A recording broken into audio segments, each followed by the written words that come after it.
Dhaneja sir, already क्या US से Russia से इंपोर्ट्स रिड्यूस होना शुरू हुए हैं? और अगर रशिया से इंपोर्ट रिड्यूस होना शुरू हुए तो उसकी भरपाई कैसे हो रही है? यूएस से, मिडिल ईस्ट से कहां से भरपाई हो रही है? नहीं, देखिए, पहले तो जो अमेरिका से हम जो तेल है पहले जितना मंगाते थे अब उससे थोड़ा ज्यादा मंगा रहे हैं। और ये उन्होंने जो सैंक्शंस लगाई 2 अमेरिकी रूसी कंपनियों पे अमेरिका ने, उससे पहले की ये बात शुरू हो चुकी थी।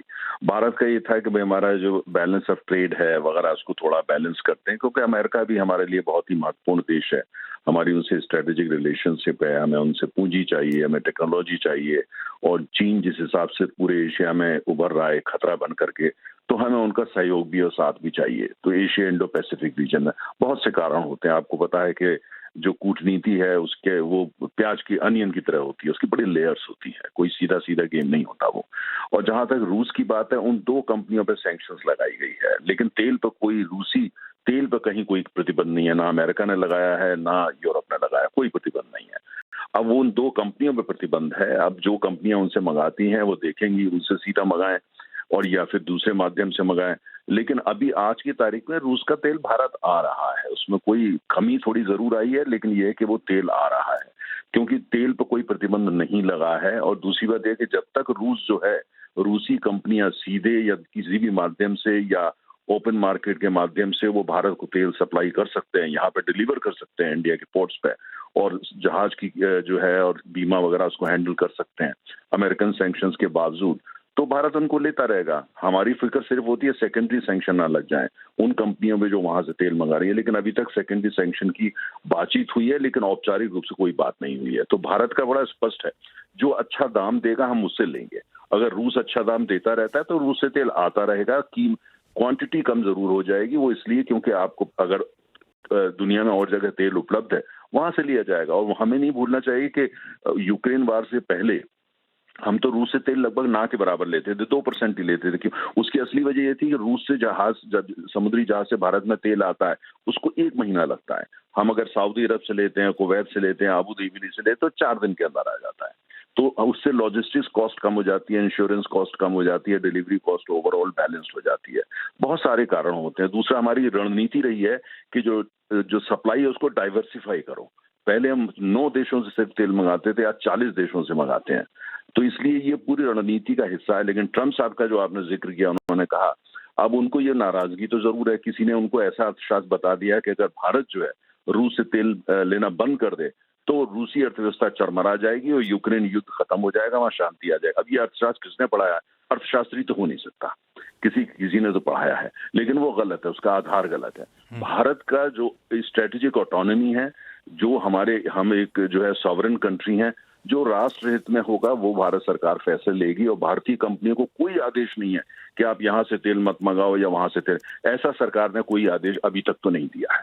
और तो जो इकोनॉमिक्स है, जो इकोनॉमिक्स अच्छी होगी वो अमेरिका से भी ले रहे हैं, अमेरिका से भी तेल लिया जा रहा है। लेकिन अमेरिका में ये तो हमारी कंपनियों ने मेंशन कर रखा है, जो गवर्नमेंट ऑफ इंडिया फैसला लेगी हम वैसे ही करेंगे।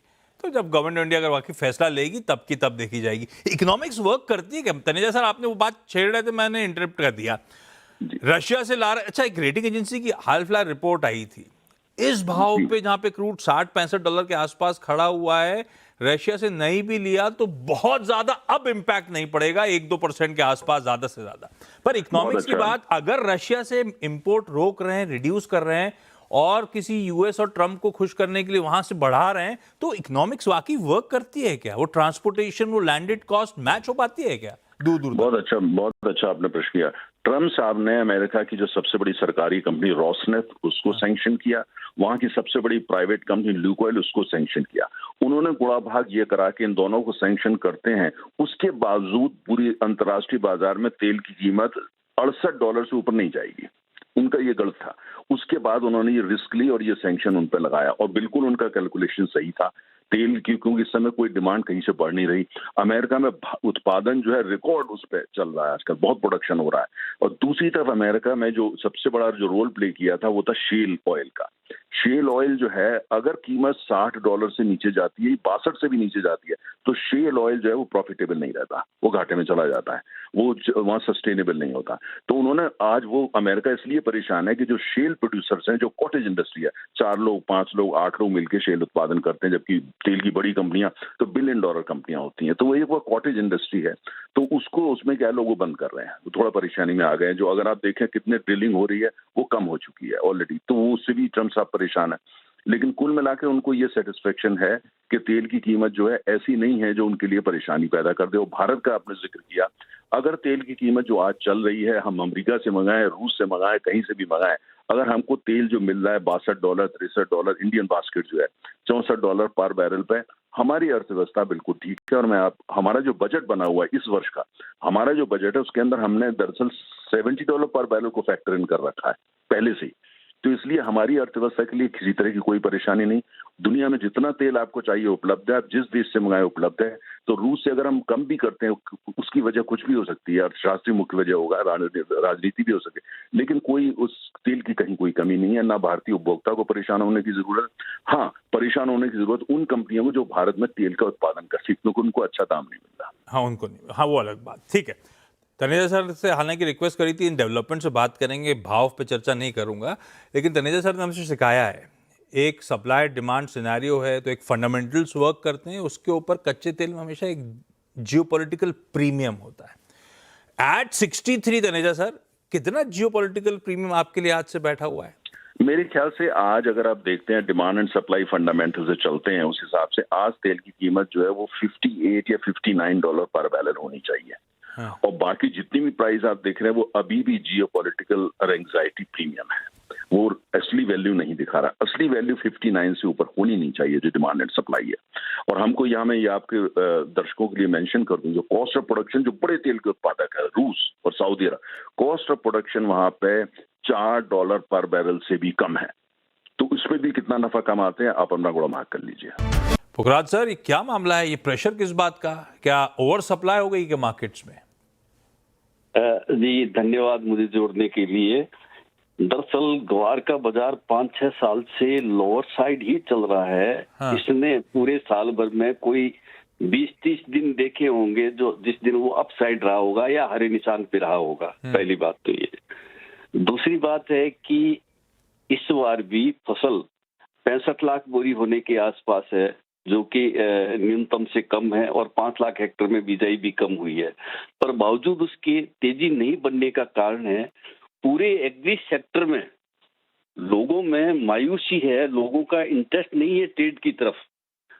और जितना शेयर मार्केट में या बुलियन में एनर्जी में जो उछाल कूद आ रही है, उसकी वजह से भी एग्री का मार्केट है वो दूसरे मार्केटों में शिफ्ट हो गया। तो इसके साथ में हम ग्वार को भी जोड़ सकते हैं कि जो ग्वार के स्टॉकिस्ट है वो नदारद हुए हैं।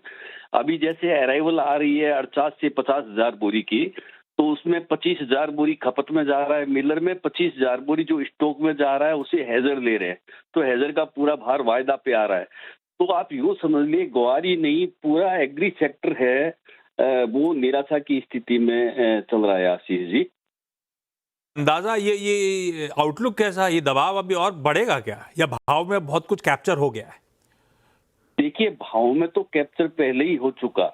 हाँ। जो भाव आने चाहिए थे वो आ चुके, पर फिर भी अभी भी ये दबाव में है।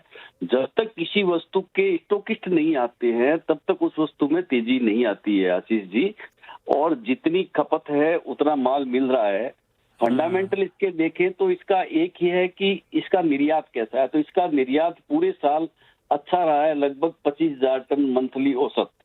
और इसके जो बाय प्रोडक्ट हैं, इसकी चूरी और कोरमा जो बनती है, तो कोरमा के 3600 रुपए के लगभग भाव है, चूरी के 3,000 के लगभग के भाव है। तो अड़चन कहीं भी नहीं है, सिर्फ अड़चन है तो स्टॉकिस्ट की है। क्योंकि जो माल आ रहा है वो सीधे यदि फैक्ट्री के अंदर जाए और स्टॉक नहीं लगे तो उस चीज में तेजी एक बार के लिए कठिन हो जाती है।